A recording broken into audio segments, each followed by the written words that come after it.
Figuring out who gets the house. I'm Taylor Casper, owner of the Winds Law Firm, where we help women navigating divorce walk through the process with confidence so they can get everything that they're entitled to and use it as they write the next chapter of their lives. Sometimes there's a lot of things that goes into figuring out what you're going to do with your marital homestead when you're getting a divorce. I'm a divorced mom. When I was going through my divorce back in 2020, we had a marital homestead that we had purchased together before our third child was born. And when it came time for us to get a divorce, we had to decide, was somebody going to keep living in the house? And if they were going to keep living in the house, were they able to afford the house by themselves? And then how did the other person end up getting whatever money they were entitled to from equity that had been built in the home during the marriage, or funds that had been put down as a down payment on the home? How did we make it equal so that as one person walked away from the house, that everybody had what they were entitled to? So there's a lot that goes into figuring that out. And one of the big things you have to do to even get started with that is you need to figure out approximately what the home is worth. That's going to make a big difference in determining equity, value, and things like that as you separate out the money that's been put into the home. So how much is the home worth? Then you need to figure out how much is owed on the home. So you're going to need to get a mortgage statement from whenever it is that you and your spouse financially separated, so you can determine how much was owed on the home versus how much the home was valued at, so that you have kind of a net equity picture in the house. Then you want to look at whether or not you put a down payment on the house. And then if you put a down payment on the house, you need to figure out what was the source of that down payment. It's actually fairly common, or we see it, probably at least half the time, that somebody either bought the house before the couple got married and they used their non-marital or premarital money to put the down payment on the house. They're paying down equity or paying down the mortgage balance and increasing equity in the home before the marriage even took place. So they have a claim against the home for non-marital assets or non-marital funds that they put into the home that rightfully they should get back out upon any sort of division of that homestead property. We also see that the parties were married, or people were married when the home was purchased, but one person maybe had premarital money that they pull from like an account that they had before they ever got married. Sometimes people have inherited money or gotten a gift from their family member that's a gift just to them, and so that money is non-marital. Sometimes people will cash out or take money out of a 401k or other qualified retirement account and use that to put the down payment on the home. So there are all these sources of money that can be used as the down payment that could be non-marital. So you definitely want to determine too, does one person think they have a non-marital interest in the home and they're going to want to take their non-marital money back out before we determine what the marital value of the home is and split out those marital proceeds and that equity. So if you're the spouse that had an inheritance or some sort of non-marital funds or purchased the home before you got married, that's actually really good news for you, because before we split any other equity up, you are going to get the money that you put in back, and it's going to be at an appreciated value that's equal to however, the value of the house is appreciated over time. You want to determine if somebody actually wants to continue living in the home. It is very common that at least one party will say, you know what, I have built a life here. I've redone the kitchen the way I wanted to. I like the neighborhood, whatever the reason is, and they want to stay living in the home. Other people want to just move on. Like, I've had memories in this home I don't want, and so I don't want to be in this home anymore, and I'll move on. But a lot of times we see that one party will stay living in the home, and then we have to decide, how do we get the party that's moving out to have whatever they're entitled to as they exit the homestead and leave the homestead property for the spouse that's going to keep living in it. So very commonly what happens is we've got our value of the property, we have the mortgage balance owed against it, we've deducted any non-marital interest that might have been in there, and we have a net marital equity of the property. So let's say we've got a house that's worth $500,000. There is a $300,000 mortgage on the house.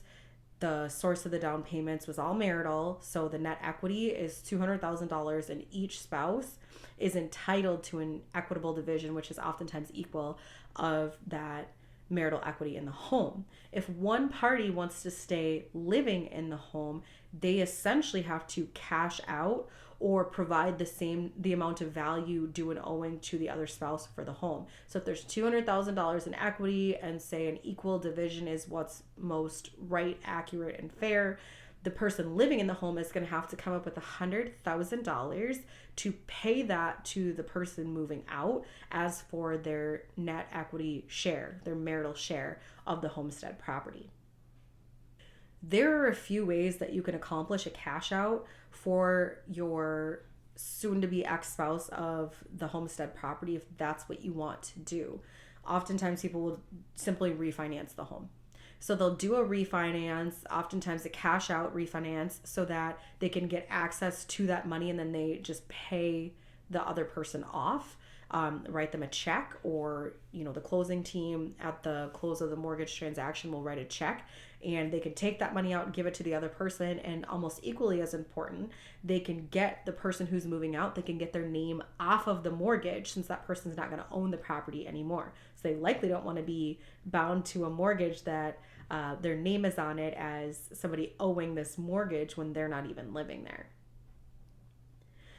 If you're going through a divorce and we need to cash someone out of the property and we want to get their name off of the mortgage, it's super important to talk to a mortgage person who has a divorce specialty.